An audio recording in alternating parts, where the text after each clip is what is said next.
Hi, everybody. I am live. This is Devin Patrick Hughes here, music director of the Arapahoe Philharmonic. We are in week 2 of our MusicConnects series, and I'm very excited to present our principal harpist, Hillary Schefter.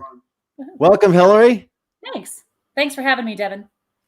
So, Hillary, we're really excited to have you and hear some of the music you're going to play. I'd just like to talk about some of the program before you start the performance. And for all the listeners out there, of course, as we're talking and as Hillary starts to play, please feel free to send in your questions and your comments, and we will reconnect with Hillary right after the performance, and I will try and ask her some of those questions. So let's get started, Hillary. You've got an awesome program, some French music, Francisque Grandjani, and then Robert Schumann. The first piece by Antoine Francisque, you've got two courant and a pavane. These were originally written like around 1600 for lute, and lute would have been a very prominent instrument that everybody was writing for back then. Can you talk about how you came to discover this music on the harp? Yeah, sure. So it's really a popular thing to, at least back in the day, and it was even up until like the early 20th century, to do transcriptions for the harp instead of writing original music. So this is kind of in that vein. And composers tend to pull from things like a pluck string for a pluck string. So there's some similarities there in timbre and the way things fall in the hand that tends to work pretty well. But lute music is pretty different. I actually saw the original score of this when I was in college and was like, well, that looks nothing like what I have. But most of our stuff, like our chords are all written out and all of our fingerings are written out. And a lot of that stuff was just very simple, and they'd add a lot of their own kind of flair to it. Of course, that's not what we do now, but I came across this piece. I think I was in high school, like late high school, early college. So it's kind of a famous, the courant is kind of famous standalone on its own. And the Pavane and Branle comes from a collection of music, larger collection of music by Marcel Grandjani. And he was the professor at Juilliard for years and years, right before our current professor, who's Nancy Allen, who's also the principal harpist with the New York Phil. And a lot of the famous teachers studied, like that are teaching today, studied with Grandjani at Juilliard. So including Jane Weidensall, who actually arranged the first piece, the courant. And I understand, so you were at Eastman, and speaking of kind of a lute and harp interaction, I know that Eastman has the famous Paul Odette, the famous lutist. Did you ever have a chance to interact with him? I did, oddly enough. So, and I didn't know anything about him until I got to Eastman, and then people were like, "Oh, Paul Odette," and I was like, "Who is this guy?" Super famous. Checked out some of his albums and was very impressed because he's quite the artist. But it was kind of funny. So he actually sat in on my juries. So he would be part of like the people that are judging me to make sure I pass the next grade. And he started doing that. I think it was my sophomore year, and my teacher said, "Well, we'll have someone joining us, and his name is Paul, and you may not have met him before." And we're like, "Okay." So you walk into this room, and it's the guitar professor, the harp professor, and Paul Odette. And it's just this nice old man. And we all said he kind of looked like Santa Claus, like this big white beard and like bushy hair. And like, it was very nice. And we're all like looking forward to the comments because we get written comments for our jury. And he just kind of wrote like, "So nice. And your dress looks nice," like to one of the girls. And he wrote like, "What did the pedals do?" on one of them. And I was like, "Oh, Paul, you must not know much about the harp." Okay. Well, I mean, so that was kind of a funny thing. He got a little better over the years. I think my teacher was kind of feeding him what to say. But yeah, so it was kind of a cute interaction. And I think he sat in on all my juries through undergrad and masters. So like, it was really cool to have like a living legend, judge you, I guess. That's amazing. Yeah. So Jane Weidensall arranged one of the courant. The second set of pieces you're going to play is by Marcel Grandjani, who is one of the most famous harpists, kind of French American harpists of the 20th century. You indicated that you had a connection to that lineage. Yeah, I think like most harpists, if they've studied at any kind of level, can kind of trace back the teacher lineage to like all kinds of famous people, like be it Hasselmans or Renier or especially Grangeny because he was in the States, so all the U.S. harpists. But yeah, so interestingly enough, I have connections to both Eastman and Juilliard like separately because my one of my big influential teachers in high school studied with Miss Malone, who was the previous Eastman professor of harp, previous to my teacher. And then I studied a little bit in high school at music festivals with Nancy Allen, who's the Juilliard teacher, who studied with Grangeny.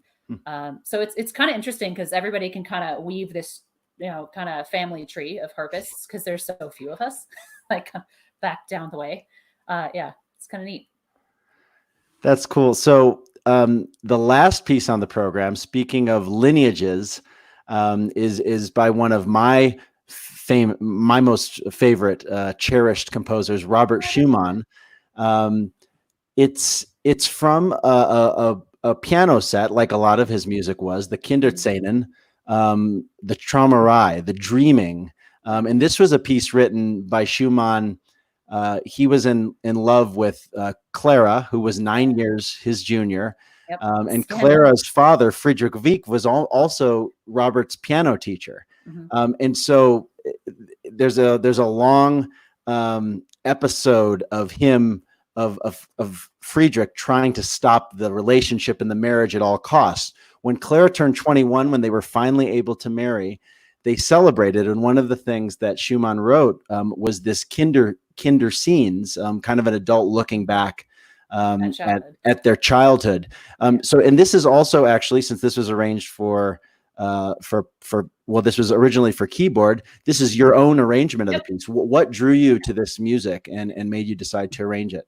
Well, I heard it in college, and I had just come off like early college, and one of my pieces I used to actually audition to Eastman is one of the pieces I'm playing, or parts of it today. Was the Grangeny pieces, so which is from a larger collection called Children's Hour. So it's about like kind of kids in various scenes. Like I'm playing the first two movements, which are called Into Mischief, so you can imagine, and Little Angel, but they kind of run the gamut of just kind of scenes from childhood. So I'd kind of come off of that. And then I heard the Schumann in a theory class, actually, I believe. And I remember just being like, this is the most beautiful thing ever. And as much as I'm kind of like, well, we deserve original music, not just transcriptions. Once I got out of college, I just couldn't resist. I was like, you know what? This deserves to be done on harp because I want to play it. So, and honestly, it fits really well in the hand. There didn't really need a lot of like arranging. Like a lot of times, some piano music is not the easiest to arrange for harp, even though they seem pretty similar. They're not necessarily. But this one was actually really nice. So my arrangement is basically just lots of notes for where to strategically muffle out sounds and the right fingerings to achieve the right phrasing on harp versus piano. Cool. Well, there are no better hands than yours to present this program tonight for our audience. And as I said, please feel free to ask your questions if you're following us on YouTube or Facebook Live. I will make sure to compile some of them and ask Hillary after the performance. Without further ado, here's Hillary Schefter. Thanks. And just as a note for you guys, I'm going to obviously take off the headphones when I play, but I'm going to be coming on in between piece sets to kind of give a little like one or two sentences of things to listen for in the piece. So that said, with the Courante and the Pavane, as they were lute pieces originally, there's some interesting things that the composers or arrangers have done to kind of preserve that kind of like twangy timbre of the lute onto the harp. And we do that by lowering or changing where our hands play on the instrument. So that's something to look out for and listen for in the first two pieces. So here it is, the Courante and Pavane by Antoine Francisque.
So that was the first two pieces, both by Francisque, arranged by Weidensaul and Marcel Grancheny, respectively.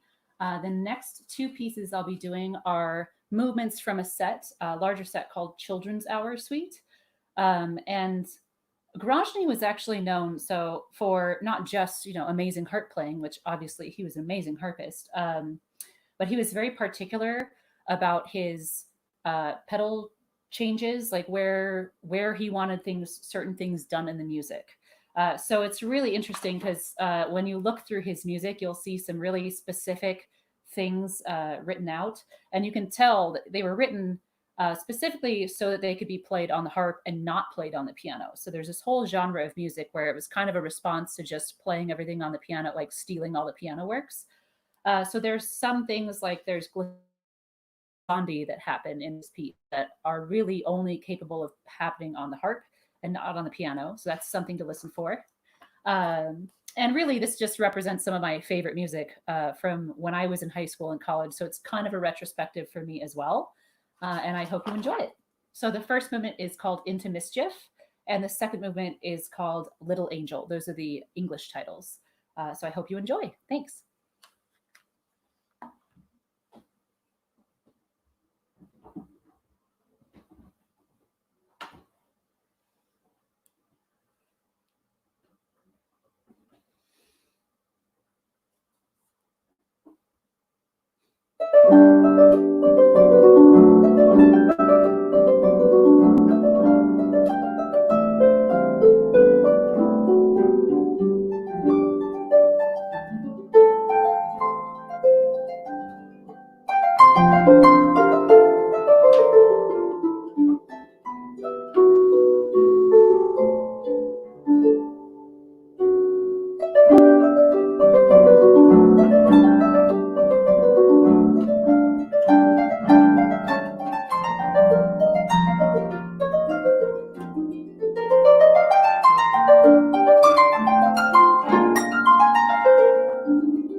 All right, and the final piece in my mini recital is going to be, as Devin said earlier, Traumerei from the Kindersinnen. I'm sure I'm mispronouncing that, by Robert Schumann. So this was arranged by me, but as I said, a lot of the arranging was just in figuring out how to make the accidentals work and what fingerings to use to provide a kind of like the tone quality that I was looking for so that I could imitate piano as much as possible.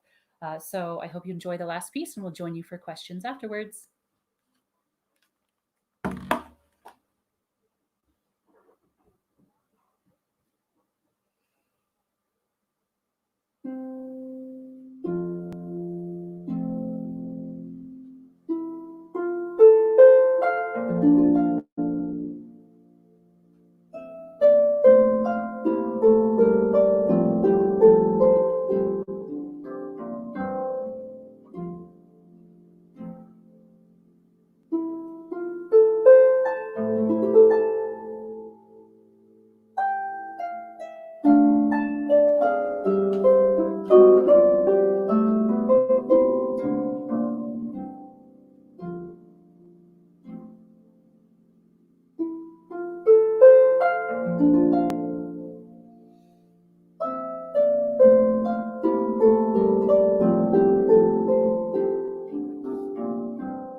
Bravo. No, thanks. I speak for all the silent clappers right now. Yay. That was amazing. Yeah. And that Schumann is so beautiful. A Isn't it? perfect ending to the Yeah. concert. So we had a couple questions. Sure. The first one, where do you find it? Oh yeah. Do you have to keep your nails short?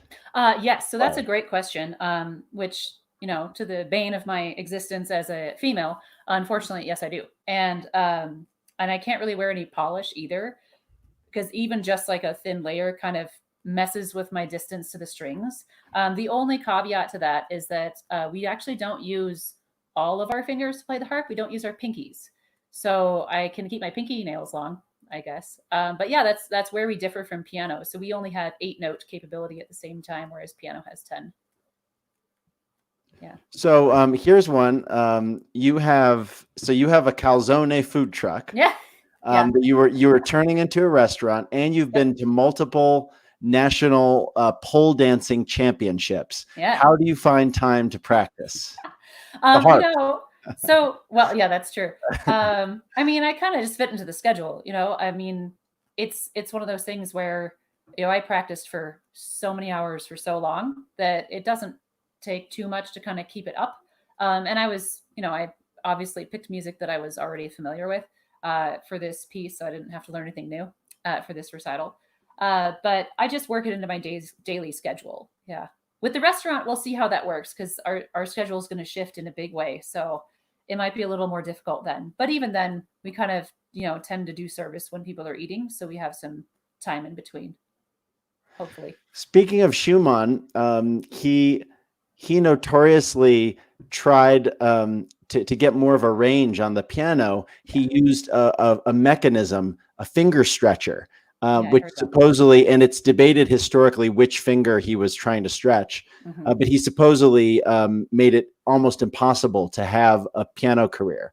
Do you have to do anything? And I mean, because your hands, Um, you've got to get around the instrument. Do you have to yeah, do any special exercises to keep your hands in shape? not really. I mean, I will say that, especially like let's say Marcel Grangeny, he's known for having ginormous Hmm. hands. I mean, he's a guy, so their hands tend to be a little bit bigger anyway. And he had these fingers that were like kind of like paddles on the end. They were like kind of almost spread out. So his writing tends to be like written for him. So you find these just huge reaches, especially in the left hand. Wow. I'm fortunate enough that I have a hand span and hand size where I can pretty much get all of them, but they'll even be like an octave and a half, which is a lot for harp. Wow.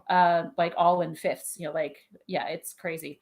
But thankfully I can reach most of them. And there's kind of sneak arounds, like for girls with smaller hands, they'll tend to roll things. So you just play them kind of one after the other Yeah. quickly. So there's workarounds. Yeah. Yeah. And like the great pianist Sergei Rachmaninoff, Yeah. he was like 6'7" or something. He had huge hands as well, and he wrote Not his fair. own music so he could play it. And supposedly, like if he put his thumb here, Mhm. it would like go Like that cross, far out. really? Oh my Like God. if yeah, like Yeah, that's crazy.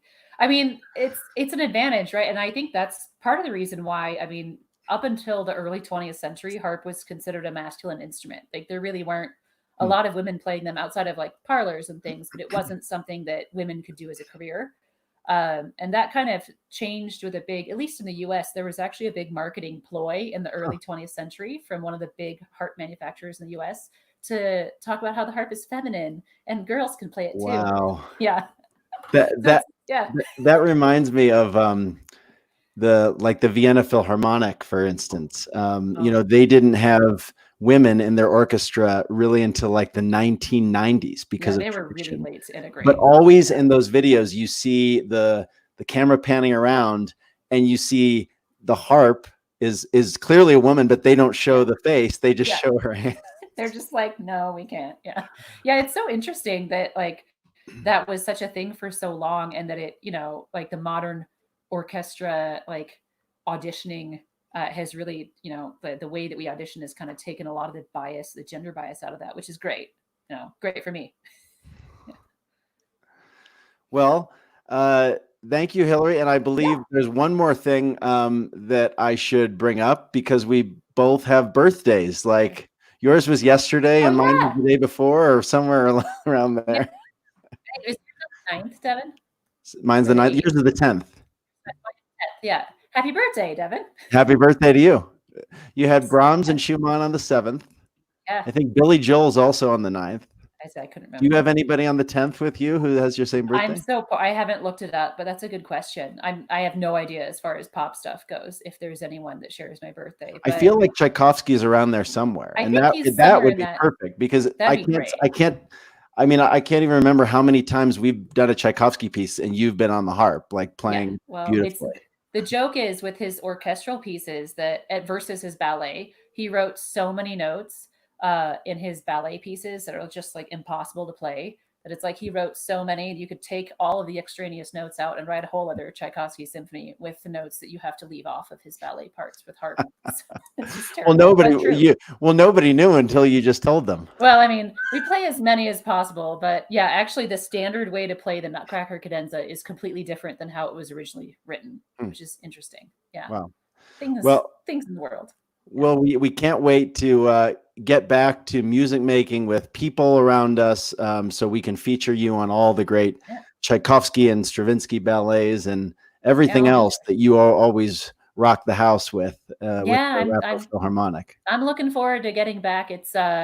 I love Arapahoe Phil. It's kind of been in my mainstay for what I think this is my fifth season. I think Yeah, I had to count it out with Aaron earlier. Yeah, I'm but gonna have I to do think that with Aaron too. yeah, I think it's been 5 years. Aaron I is think our I wonderful executive yeah, director who's she's monitoring awesome. the situation from behind the Yeah. camera. But I just love it. I just love the sense of community and the music and the fact that we have such a good community base that's so supportive, through all of our moves and all of our location changes. And all that. And thank you to you, Devin. I really appreciate you kind of spearheading the whole orchestra, keeping us on task.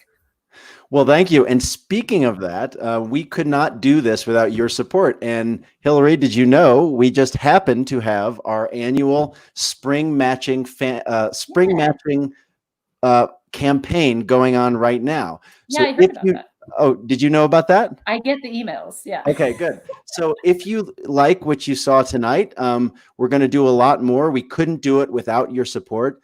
Please consider making a donation. This campaign is matched through June 30th. So every dollar, whether it's $5, $10 a month, or whether it's $1,000, it all goes to the incredible cause of music making, and in the short term, obviously keeping our orchestra going so we can bring these incredible concerts to you, put Hillary on the screen and on the stage. Donate online. You can check us out, arapahoephil.org. And I believe there's a number that's on your screen to text to. It's so you can text Arapahoe